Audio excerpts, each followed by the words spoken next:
জানেন তো আপনার শরীরে এমন একটা জিনিস আছে যা আপনার অজান্তেই আপনার জন্য কাল হয়ে দাঁড়িয়েছে। আপনার নিজের রক্তে যদি আপনার জীবনের সবচেয়ে বড় শত্রু হয়ে যায় তখন আপনি কি করবেন? বন্ধুরা, আজ আমি বলতে যাচ্ছি 2026 সালের একদম ব্র্যান্ড নিউ নেটফ্লিক্স রিলিজ হওয়া থাই অ্যাকশন মুভিকে, যেখানে একটা মেয়ের রক্ত এক নিষ্ঠুর ক্রাইম লর্ডের বেঁচে থাকার একমাত্র চাবিকাঠি। আর এই রক্তের লোভে মেয়েটার পুরো পরিবারকে শেষ করে দেওয়া হয়। কিন্তু গল্প এখানে শেষ নয়। এরপর মেয়েটার এন্ট্রি হয় থাইল্যান্ডের সবচেয়ে ডেঞ্জারাস এক কিলার গ্যাংয়ের আস্তানায়। ভালোবাসা, ধোঁকা আর রক্তের হোলির খেলায় ভরপুর এই সিনেমার প্রতিটা টুইস্ট। তাই স্কিপ না করে পুরো ভিডিওটা শেষ পর্যন্ত দেখুন। সিনেমার শুরুতেই আমরা দেখি থাইল্যান্ডের এক কুখ্যাত ক্রাইম লর্ডের মৃত্যুর মুখে দাঁড়িয়ে আছে। নিজের জীবন বাঁচাতে তার প্রতিনিয়তই এক রেয়ার ব্লাডের প্রয়োজন। লিডারের স্ত্রী জানতে পারে ভিয়েতনামে এক মেয়ে আছে যার নাম লাহন। তার শরীরে বইছে এই বিরল রক্ত।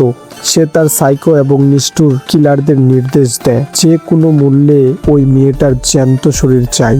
এই সাইকো কিলারদের প্রধান ছিল প্রুয়েত। তারা লাহনের বাড়িতে হানা দেয়। মেয়ের চোখের সামনে তার বাবা মাকে গুলি করে হত্যা করা হয়। লাহনকে যখন তারা নিয়ে যাচ্ছিল তখনই সেখানে এন্ট্রি হয় হাউস 89 এর প্রধান পোহো ও তার গ্যাংয়ে। তারা প্রয়াতের গ্যাংয়ের সাথে লড়াই করে লাহনকে নিয়ে আসে তাদের আস্তানায়। আসলে হাউস 89 হলো থাইল্যান্ডের এক আন্ডারগ্রাউন্ড সিক্রেট অ্যাসোসিয়েশন বা খুনিদের সংগঠন। কিন্তু এই উদ্ধার কোনো দয়া ছিল না, এর পেছনেও ছিল একটা রহস্যময় কারণ। লাহনকে নিয়ে আসা হয় হাউস 89 এর বিশাল এক গুদামঘর বা হেডকোয়ার্টারে, যেন সে এক মূল্যবান অ্যাসিড বা সম্পত্তি। তাকে বাইরের দুনিয়ায় পা রাখতে দেওয়া হতো না। লাহন বুঝতেও পারে না কেন তাকে এভাবে আটকে রাখা হয়েছে। এই ডেরাতেই লাহনের একসাথে বড় হতে থাকে পোহর ছেলে প্রাণ এবং আরেক অনাথ ছেলে এমের সাথে। প্রাণ হলো অত্যন্ত চটপটে, লাফিয়ে ঝাঁপিয়ে ফাইট করতে ওস্তাদ। আর এম বড় হয়েছে পেশি শক্তি নিয়ে। হাতের কাছে যা পায় তা দিয়ে সে শত্রুকে খতম করতে পারে। বছরের পর বছর কেটে যায়। লাহনের বন্দি জীবনের একমাত্র সঙ্গী হয়ে ওঠে প্রাণ। প্রাণের দায়িত্ব ছিল লাহনকে প্রোটেক্ট করা। লাহনের নিষ্পাপ চোখ আর প্রাণের গভীর শান্ত স্বভাব, এই দুটোর মিলনে তাদের মধ্যে এক গভীর ভালোবাসার সম্পর্ক গড়ে ওঠে। এদিকে এমও লাহনকে মনে মনে ভালোবাসতো। একদিন প্রাণ ও লাহন চুপি চুপি হাউস 89 এর বাইরে ঘুরতে যায়। আর এই ঘুরতে যাওয়াটাই তাদের জীবনের কাল হয়ে দাঁড়ায়। একটি রেস্টুরেন্টে বসেছিল প্রুয়েত। তার চোখ পড়ে লাহনের উপর। আসলে অনেক দিন আগে থেকেই সে লাহনকে খুঁজছিল। পেছনে নজর করতে করতে প্রুয়েত হাউস 89 এর কাছে যায়। সে দেখে নেয় তাদের আস্তানা। এদিকে ঘরের বাইরে পা রাখায় পোহো তার ছেলে প্রাণকে ভীষণ ভাবে বকা দেয়। ঘটনা এতটাই গভীর হয়ে যায় যে বাবা ছেলের মধ্যে একটু লড়াইও হয়, কিন্তু প্রাণ নিজেকে সামলে নেয়। অনেকক্ষণ কিছু একলা ভেবে সোজা চলে যায় লাহনের কাছে। তাকে বলে যে তারা আজকেই রওনা দেবে এখান থেকে। ওদিকে প্রয়েত একটি লোকাল গ্যাংয়ের কাছে যায়। বেশ কিছু টাকার বিনিময়ে তাদের ভাড়াটে করে নেয়। আর সেই রাতেই তারাও আসে হাউস 89 এর কাছে। প্রয়াত তার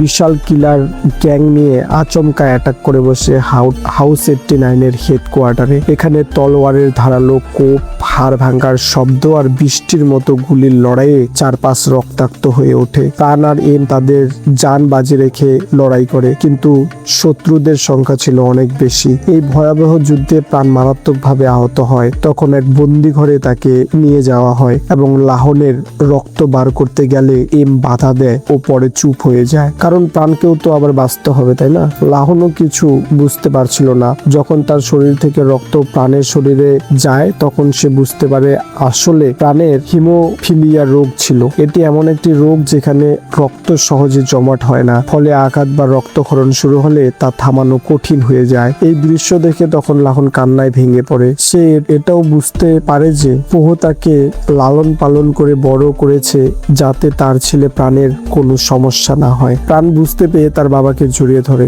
তবে লড়াই এখনো শেষ হয়নি। এই ঘর থেকে পালানোর সময় অভিভাবক পোহোকে অনেক গুলি লাগে এবং সে মরার আগে বেশ কয়েকজনকে নিয়েও যায়। হাউস 89 এক লোহময় আস্তানা থেকে রণক্ষেত্রে পরিণত হয়। এদিকে যখন লাহনের চোখ খোলে সে দেখে এক বিশাল নির্জন দ্বীপে। সে এখান থেকে চলে যেতে চায়, পথ আটকায় এম লাহনকে বোঝানোর চেষ্টা করে আগামীকাল রাতে যে ঘটনা ঘটেছে সেটা তারা কেউই জানতো না, শুধু জানতো প্রাণের বাবা পোহ।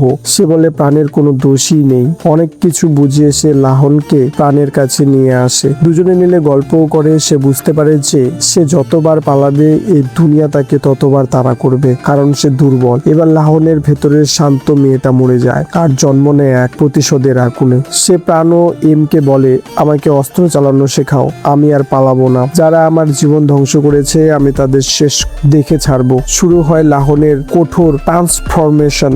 যে মেয়েটা কখনো রক্ত দেখলে ভয় পেত, সে এখন দিনে রাতে ফিজিক্যাল ট্রেনিং, গান শুটিং এবং ক্লোজ কমব্যাট ফাইটের প্র্যাকটিস করতে থাকে। মাত্র কয়েক মাসের মধ্যে লাহন নিজেকে লিথাল বা মারাত্মক অ্যাসেসিয়ান হিসেবে গড়ে তোলে। এই ট্রেনিং এর মধ্যে লাহন ও প্রাণের মধ্যে শারীরিক সম্পর্ক হয়, দুজনে খুশিও থাকে। এদিকে প্রয়াত খুঁজতে খুঁজতে আবারও তাদের খোঁজ পায়, আবার সেই গ্যাংকে নিয়ে চলে আসে। শুরু হয় আবার সেই গুলি ও চাকুর লড়াই। এবার লাহনও চালায় গুলি। প্রয়াত দেখে তো অবাক। লড়াই করতে করতে 89 এর কিছু সদস্যের প্রাণ হারায়, শুধু বেঁচে থাকে প্রাণ, এম আর লাহন। এরই মধ্যে প্রয়াতের কবলে পড়ে লাহন আর ভয় পায় না। সে পালিয়ে না গিয়ে লড়ে, প্রথমে হ্যান্ড টু হ্যান্ড, পরে চাকু দিয়ে। লড়তে লড়তে সে নিজেও আহত হয়, কিন্তু প্রয়াতের বুক ছিন্ন ভিন্ন করে দেয় লাহন। ছোটবেলায় মা বাবার প্রতিশোধ যেন সে তার বুক ছিঁড়ে নিয়ে নেয়। লড়াইয়ে এমও অনেক আহত হয়। তখন তিনজনে